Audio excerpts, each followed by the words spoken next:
Assalamualaikum warahmatullahi wabarakatuh. Bagaimana kabarnya teman-teman hari ini? Semoga masih semangat untuk terus belajar, mempersiapkan ujian P3K dan juga teman-teman yang PPG untuk ujian pengetahuan PPG. Pada kesempatan kali ini saya masih akan membahas tentang soal-soal studi kasus dalam bimbingan dan konseling. Kita langsung saja ke soal nomor 1 ya teman-teman. Soal nomor 1, Hani adalah siswa yang menjadi bahan ejekan teman-teman dan sering dibuat kaget oleh teman-temannya. Akhirnya Hani jadi latah sehingga merasa tidak nyaman karena sering ditertawakan. Selanjutnya Hani berkonsultasi dengan guru BK dan guru BK tersebut langsung merujuknya pada ahli terapis. Hal yang dilakukan guru BK itu adalah A. Tepat karena merasa tidak mampu menangani.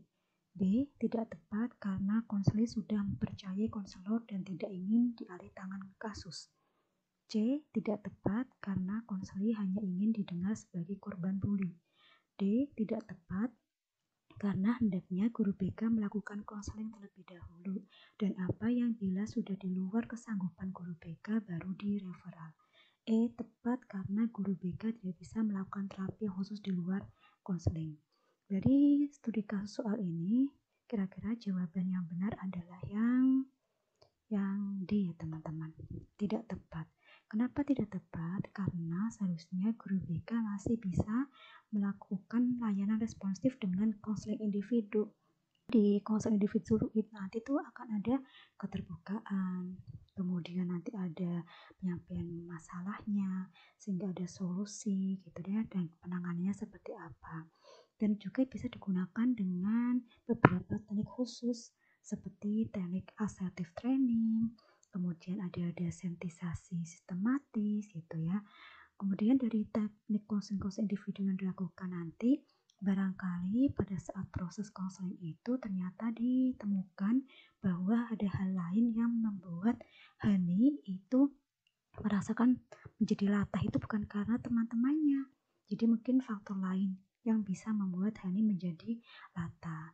Lalu nanti guru BK sudah benar-benar tidak sanggup, baru direferalkan. Begitu ya.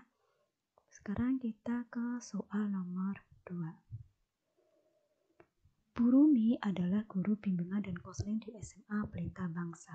Setelah melakukan kerjasama dengan lembaga psikologi, maka Bu Rumi memperoleh hasil EQ peserta didik kelas 10, di mana rata-rata peserta didiknya itu ada pada kategori normal. Namun ada seorang peserta didik yaitu Yandi yang masuk ke dalam kategori sangat superior.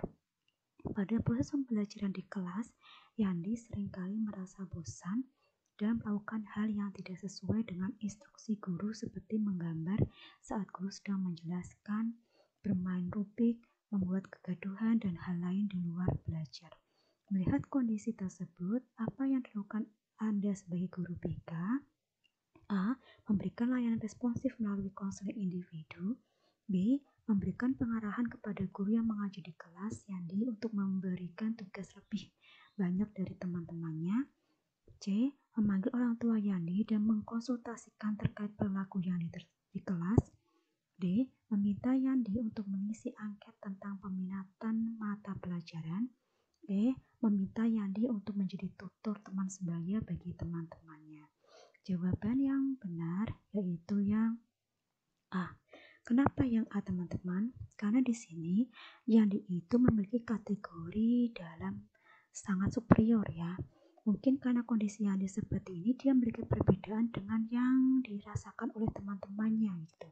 Jadi Yandi mungkin merasakan bosan dengan pembelajaran yang diberikan oleh gurunya dan dia merasa sudah bisa. Sehingga itu membuat akhirnya dia bermain sendiri, kemudian ketika gurunya menjelaskan dia menggambar dan yang lainnya. Sehingga perlu segera dilakukan yaitu layanan responsif melalui konseling individu. Nah, sekarang kita ke soal nomor 3.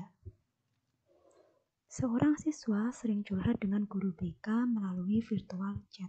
Ketika disuruh datang ke ruang BK, dia tidak mau. Setelah diteliti, dia tidak mau datang ke ruang BK karena di ruang BK sering banyak guru-guru berkumpul di ruang BK. Kita sebagai guru BK, apa yang harus kita lakukan untuk menangani anak secara responsif? A. Konseling di luar ruang BK.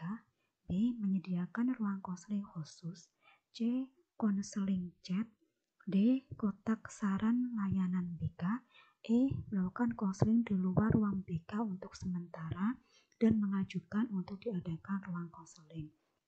Dalam kasus ini, yang perlu teman-teman baca itu adalah ini ya teman-teman ya, menangani anak secara responsif. Kalau menangani anak secara responsif berarti harus segera dilayani. Kalau segera dilayani berarti kita yang melakukan adalah ini, melakukan konseling di luar ruang BK untuk sementara dan mengajukan untuk diadakan ruang konseling. Jadi kita tidak perlu menunggu kapan ruang konseling itu jadi, karena ini penanganannya harus responsif secara cepat. Tentunya konselor juga konseling mereka harus menyepakati di mana akan melakukan konseling yang lebih nyaman, begitu ya. Nah, sekarang kita masuk ke soal nomor 4. Pak Dika, guru mata pelajaran IPA, telah memberikan tes kepada peserta didik. Dari 36 peserta didik ternyata melampaui batas KKM atau kriteria ketuntasan minimal. Ada 21 peserta didik dan 15 orang peserta didik mendapatkan nilai di bawah KKM atau kriteria ketuntasan minimal. Pak Dika akan menetapkan metode untuk melaksanakan pembelajaran remedial. Metode apa yang cocok digunakan oleh Pak Dika kepada 15 orang peserta didik yang akan melaksanakan remedial? A. Pemberian pembelajaran ulang dengan metode dan media yang berbeda. B. Pemberian bimbingan secara khusus. C.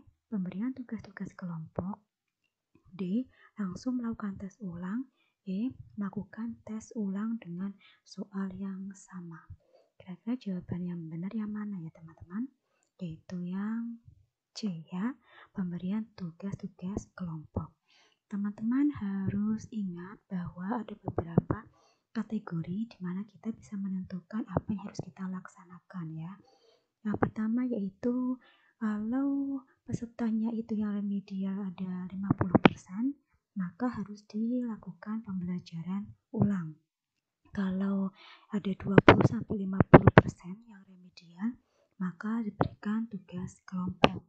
Kemudian kalau 0-20%, maka dilakukan bimbingan pembelajaran secara khusus gitu ya.